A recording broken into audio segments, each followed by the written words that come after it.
Good morning students. Today is chapter 3 class 12 physical education. बच्चों,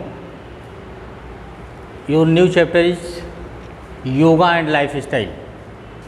योगा और जीवन शैली ये दो चीज़ें हैं. योगा और जीवन शैली में योगा का जीवन शैली से क्या रिलेशन है, इस चैप्टर में इसी के बारे में बताया गया है.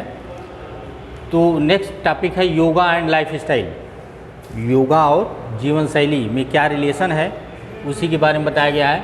ये बताया गया yoga is a significant means to achieve healthy as well as positive life style. Yoga एक ऐसा माध्यम है बच्चों जिसकी वजह से आप एक हेल्दी लाइफ, आप स्वस्थ रह सकते हैं और आप एक अच्छी जीवन शैली दिनचर्या आप बिता सकते हैं. मतलब yoga is a significant means yoga का इतना रोल है आपके हेल्दी और लाइफ स्टाइल में कि इस योगा के माध्यम से आप तो स्वस्थ रहेंगे ही, साथ साथ आप अपनी जीवन शैली को भी अच्छे ढंग से निर्वहन कर सकते हैं. Yoga helps in improving our flexibility. और योगा कहाँ कहाँ इम्प्रूव करता है? Yoga helps improving our flexibility, हमारी फ्लेक्सिबिलिटी में इम्प्रूव करता है. जैसे कुछ लोग जब चलते हैं तो उनकी फ्लेक्सिबिलिटी या इतना उनके अंदर फ्लेक्सिबिलिटी नहीं रहता है कि किसी काम को अच्छे ढंग से परफॉर्म कर पाएँ. इसलिए अगर आप डेली योगा करते हो तो आपके अंदर फ्लेक्सिबिलिटी क्रिएट होगी जिसकी वजह से आप अच्छे से अपने वर्क को कंप्लीट कर सकते हो. And lowers our stress. और हमारे योगा एक ऐसा माध्यम है जिसकी वजह से हम अपने तनाव को भी कम कर सकते हैं. योग लोअर्स आवर स्ट्रेस लेवल, हमारे स्ट्रेस लेवल को भी कम कर सकता है. एंड इंक्रीज आवर कॉन्फिडेंस, और हमारे कॉन्फिडेंस को इंक्रीज कर सकता है. जैसे किसी काम को करने के लिए अगर हमें कॉन्फिडेंस नहीं है तो अगर हम डेली योगा करते हैं तो उस काम में करने के लिए हमारे अंदर एक कॉन्फिडेंस पावर आती है जिसकी वजह से हम उस वर्क को या उस चीज़ को अच्छे ढंग से परफॉर्म कर सकते हैं. There are some diseases which can be prevented by yogic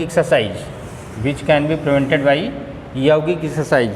yoga एक ऐसा माध्यम जिसकी वजह से तमाम तरह के डिजीजेज हमारे शरीर में क्रिएट हो जाती हैं जिसके माध्यम से इस डिजीजेज को हम दूर कर सकते हैं. जैसे मान लीजिए अस्थमा हो गया, डायरिया हो गया, कुछ भी बीमारी हमारे अंदर हुई तो अगर हम डेली योगा करते हैं तो उस योगा के माध्यम से इन सभी बीमारियों को दूर किया जा सकता है.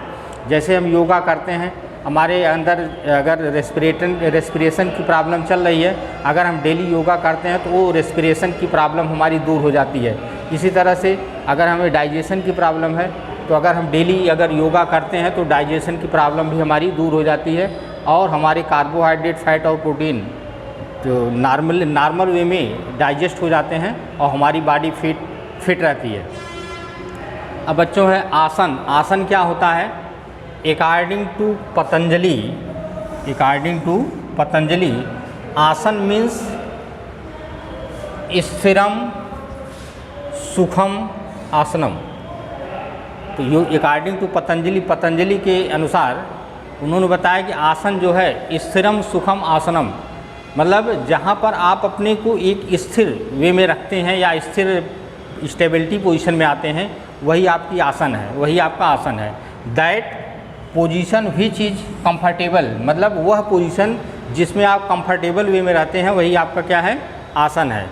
एंड स्टडी, मतलब आप एक कंफर्टेबल और स्टडी आसन में, स्टडी वे में आप रहते हैं तो दैट इज नोन एज आसन. इन ब्रह्म उपनिषद में भी आसन को क्या बताया गया है? टू सिटिंग कंफर्टेबल पोजीशन, मतलब आरामदायक स्थिति में बैठना.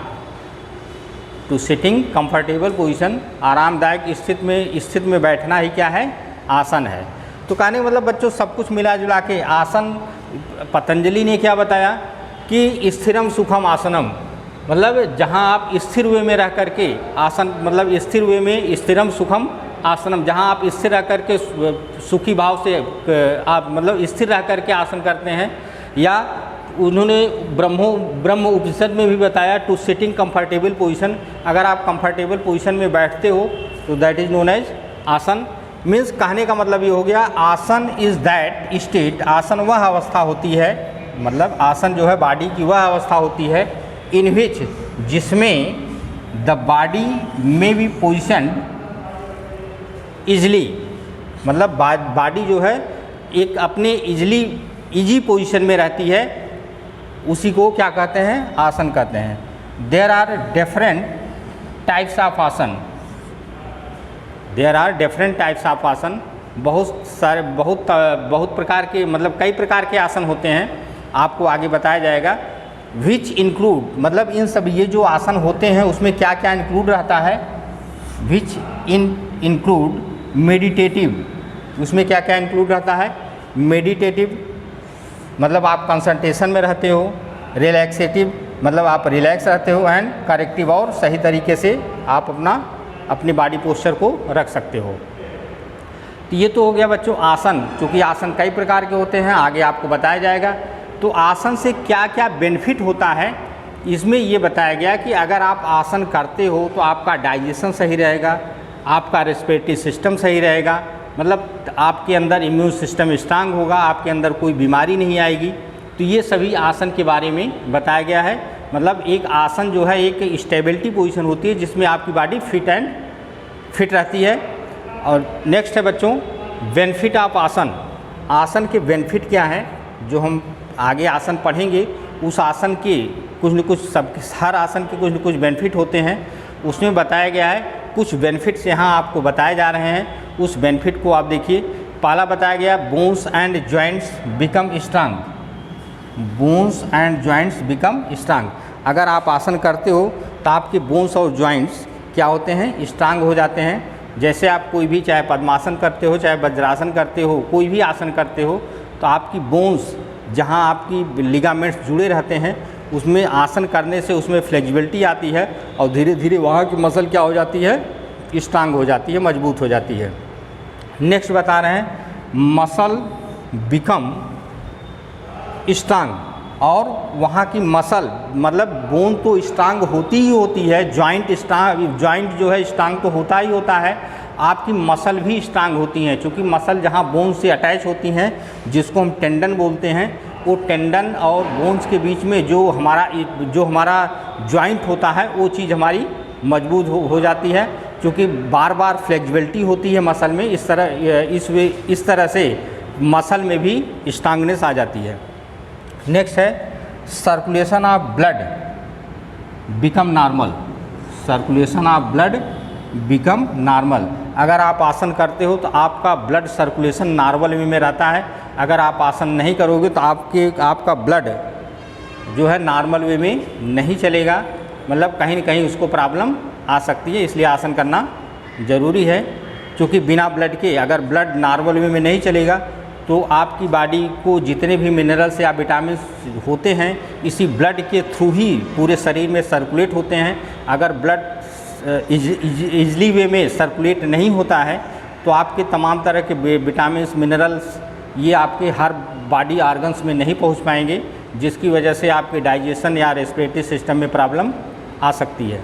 नेक्स्ट है बच्चों रेस्पिरेटरी सिस्टम बिकम एफिशिएंट। अगर आप आसन करते हो तो रेस्पिरेटरी सिस्टम बिकम एफिशिएंट, मतलब आपके जो आपका रेस्पिरेटरी सिस्टम है, जो आप सांस लेते हो, वो भी आपका बहुत मजबूत हो जाएगा। कहने मतलब आप इजी वे में आप अपने रेस्पिरेटरी सिस्टम से काम ले सकते हो। नेक्स्ट है डाइजेस्टिव सिस्टम, नेक्स्ट है डाइजेस्टिव सिस्टम।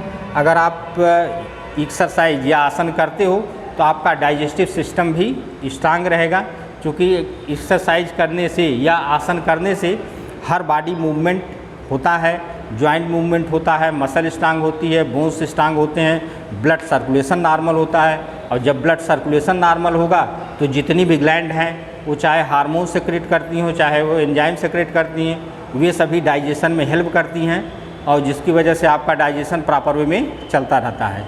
नेक्स्ट और लास्ट टॉपिक है बच्चों इम्यून सिस्टम। ये बता रहे हैं कि अगर आप योगा करते हो तो आपका इम्यून सिस्टम भी स्ट्रांग होगा। इम्यून सिस्टम का मतलब होता है प्रतिरोधक क्षमता, मतलब आपके बॉडी में जो भी डिजीजेज क्रिएट हो रही हैं उस डिजीजेज से लड़ने की क्षमता आपके अंदर विकसित हो जाती है, तो इसी को क्या कहते हैं, इम्यून सिस्टम। कहने का मतलब अगर आप योगा करते हो तो आपका इम्यून सिस्टम स्ट्रांग होगा। इम्यून सिस्टम स्ट्रांग होने से आपके अंदर कोई भी बीमारी जो है वो जगह नहीं कर पाएगी और आपकी बॉडी फिट रहेगी। थैंक यू बच्चों।